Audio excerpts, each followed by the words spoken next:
என்னோட பேர் ஹர்ஷா. நான் இப்போ ரீசெண்டாக நடந்து முடிஞ்ச டிஎன்பிஎஸ்சி குரூப் 1ல் ஸ்டேட் லெவலில் 13th ரேங்க் செக்யூர் பண்ணியிருக்கேன். என்னோட இந்த சக்ஸஸ் வந்துட்டு கண்டிப்பாக இதோட பேக் போனாக இருந்த என்னோட அப்பா, அம்மா, என்னோட க்ளோஸ் ஃப்ரெண்ட்ஸ் அண்ட் கண்டிப்பாக last but not the least வெற்றி ஐஎஸ் அகாடமி. நான் வந்துட்டு வெற்றி ஐஎஸ் அகாடமியில் கோயம்புத்தூரில் 2022 நான் மேம் ஃபஸ்ட்டாக நான் மீட் பண்ணிக்கேன். Karthika Deepa ma'am, regional director of Vetri Coimbatore. நான் குரூப் 2க்காக தான் உண்மையாகவே நான் படிக்க போனேன். என்னை வந்துட்டு ஃபஸ்ட்டு பார்த்த உடனே வந்துட்டு நீங்கள் ஏன் எடுத்தோடனே குரூப் 2 அப்படின்னு சொல்கிறீங்க, குரூப் 1க்கே உங்களுக்கு வந்து எல்லா விதமான ஒரு இதுவும் இருக்குது, நீங்கள் அதை ஸ்டார்ட் பண்ணுங்கள், அதுதான் நம்ம எப்பயுமே எய்ம் ஹையர் அப்படிங்கிறது எனக்கு ஃபஸ்ட்டாக சொன்னது அவங்க தான். எனக்கு குரூப் 1 பற்றி எதுவுமே தெரியாது. எனக்கு ஃபுல் அண்ட் ஃபுல் அவங்க கைட் பண்ணி நான் வந்து 23ல் எக்ஸாமே வரல, பட் ஸ்டில் நான் படிச்சுட்டே தான் இருந்தேன். 24ல் எக்ஸாம் வந்தப்போ லைனாக எனக்கு ப்ரிலிம்ஸ், மெயின்ஸ், இன்டர்வியூ எல்லாமே கிடச்சிது. நான் ப்ரிலிம்ஸ் கிளியர் பண்ண உடனே நான் வந்துட்டு மேம்க்கு தான் ஃபஸ்ட்டு சொன்னேன், மேம் இந்த ப்ரிலிம்ஸ் கிளியர் ஆகிருக்கு, எனக்கு ஃபுல் அண்ட் ஃபுல் உங்களோட கைடன்ஸ் வேணும் அப்படின்னு சொல்லிட்டு. ஸோ மெயின்ஸும் வந்துட்டு ஒரு நாளும் எனக்கு மெயின்ஸ் வந்துட்டு எப்படி இருக்குன்னா, நான் ஒர்க்கிங் கேண்டிடேட் தான், நான் முடிக்கிற வரைக்கும் எப்போவுமே நான் ஒர்க் பண்ணிட்டு தான் இருக்கேன். நான் வந்துட்டு இதனால் எல்லோரும் சொல்லுவாங்க குரூப் 1 அப்படிங்கிறது வந்து ரொம்ப ஃபஸ்ட் அட்டெம்ப்ட்லாம் கிடைக்காது, அதெல்லாம் ரொம்ப வருஷம் படிக்கணும். நான் இப்போ கூட கிளியர் பண்ணப்போ எல்லாருமே என்கிட்ட கேட்டது எத்தனை வருஷமாக படிக்கிறீங்க அப்படின்னு தான் கேட்டாங்க. எல்லாருக்குமே குரூப் 1 அப்படிங்கிறது வந்து ரொம்ப வருஷம் படிக்கணும், அட்டெம்ப்ட் கொடுத்துட்டே இருக்கணும், அப்போ தான் ரேங்கிங்லாம் வர முடியும். இப்போது 13th ரேங்க் வந்தது எனக்கு ரொம்ப மற்றவங்களுக்கு நான் இன்ஸ்பயர் பண்ணுறதுக்கு ஒரு நல்ல செட் எக்ஸாம்பிளாக இருக்கேங்கிறது, அதுதான் எனக்கு ரொம்ப ஹாப்பியாக இருக்குது. இது படிக்கணும்னு நினைக்கிற எல்லாருக்குமே ஃபஸ்ட் அட்டெம்ப்ட், செகண்ட் அட்டெம்ப்ட் தான் கிடைக்கும் அப்படின்லாம் எதுவுமே கிடையாது. ஃபஸ்ட் அட்டெம்ப்ட்லேயே நம்ம ஸ்டேட் ரேங்க் வாங்கலாம். அதுதான் நான் ஃபஸ்ட்டு எல்லாத்துக்குமே சொல்லிக்கணும்னு நினைக்கிறேன். அண்ட் வெற்றி ஐஏஎஸை பொறுத்த வரைக்கும் எனக்கு என்னோடய மெயின்ஸ் ஃபுல் அண்ட் ஃபுல் நான் வெற்றியில் தான் பண்ணேன். அரௌண்ட் 41 டெஸ்ட் சீரீஸ் கொடுத்துருந்தாங்க. 41 டெஸ்ட்டுமே நான் அட்டன் பண்ணியிருக்கேன்.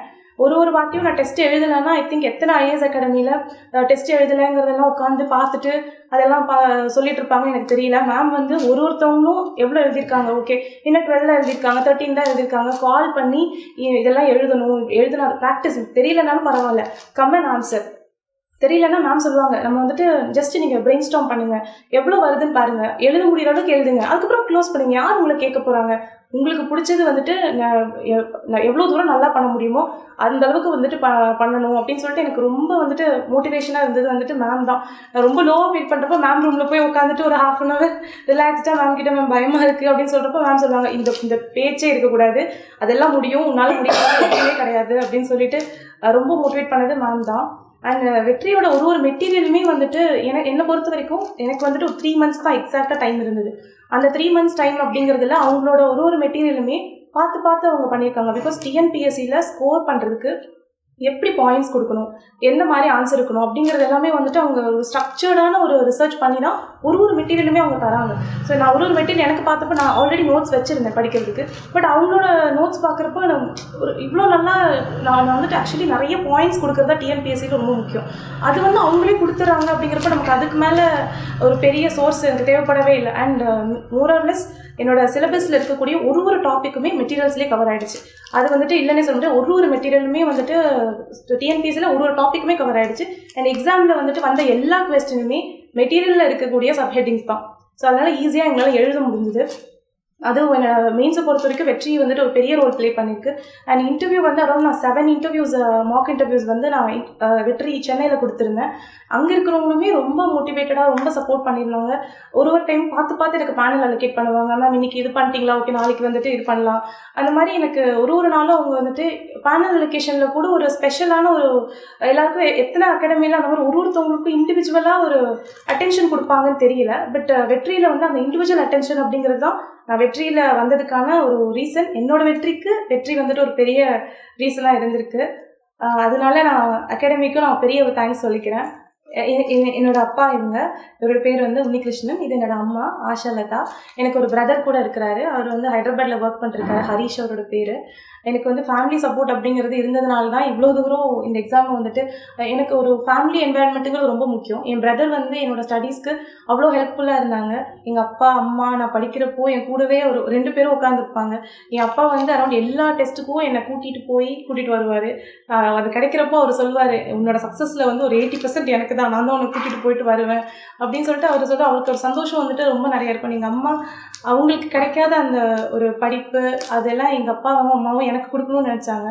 ஸோ அந்த மாதிரி எல்லா பேரண்ட்ஸுமே வந்துட்டு அவங்களோட பசங்களுக்கு நான் சொல்லிக்கிறது அவங்களுக்கு கல்வி கொடுக்கறது, படிக்கிறது, அது வந்து நம்ம என்ன ஆசைப்படுறாங்களோ அவங்க படிக்கட்டும் அப்படின்ற சப்போர்ட் வந்து எங்கள் அப்பா அம்மா கொடுத்தாங்க. எல்லாருமே அது கொடுக்கணும் அப்படின்னு நான் கேட்டுக்கிறேன் எல்லாருக்கிட்டேயுமே.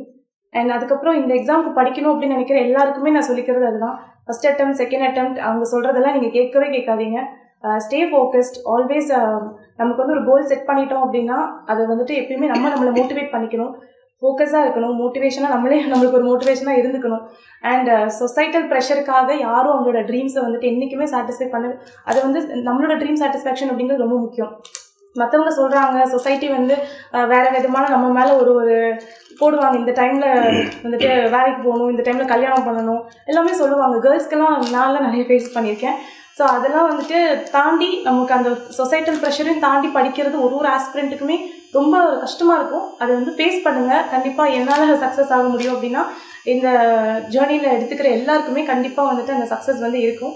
Once again congratulations. And as a member of Vetri family, I am so happy for your success. Thank you. And when you refer Vetri for others, why you refer others and why you won't refer for others? Ma'am என்னை பொறுத்த வரைக்கும் வெற்றி அப்படிங்கிறது வந்து மற்ற IS எப்படின்னு எனக்கு தெரியல. பட் நான் சொன்ன மாதிரி இண்டிவிஜுவல் அட்டென்ஷன் அப்படிங்கிறது இங்கே ஒருத்தவங்களுக்கும் இருக்கணும். மேம் கிட்ட வந்து எல்லாரோட பேரும் மேம்க்கு தெரியாமல் அப்படி இருக்கிறதுக்கு வாய்ப்பே இல்லை. மேம் ஒருத்தவங்களும் நான் சொல்லியிருக்கேன், அவங்க நேம் ஞாபகம் வச்சுருப்பாங்க. எத்தனை பேப்பர் ஒருத்தவங்க கிட்ட ஒரு டைம் கரெக்ஷன் போயிடுச்சு அப்படின்னா மறுபடியும் அந்த பேப்பர் அவங்ககிட்ட கரெக்ஷன் போகாது. அண்ட் யாராவது நெகட்டிவாக ஒரு கரெக்ஷன் கொடுத்துட்டாங்கன்னா மேம் எகெயின் அவங்ககிட்ட கொடுக்கவே விட மாட்டாங்க. நமக்கு தேவை பாசிட்டிவிட்டி. எல்லா பேப்பரும் வந்துட்டு திருத்துறவங்க வந்துட்டு உங்களோட பாசிட்டிவ்னஸ் பார்க்கணும், அதை வந்து மேற்கொண்டு மெருகேற்றத்துக்கு பார்க்கணும் அப்படின்னா மேம் எப்பயுமே யோசிப்பாங்க. பேப்பர் கரெக்ஷன் அப்படின்ற பொறுத்த வரைக்கும் எனக்கு மகேஷ்குமார் சார் தான் என்னோட ஃபஸ்ட்டு பேப்பர் அவர் தான் கரெக்ஷன் பண்ணார்.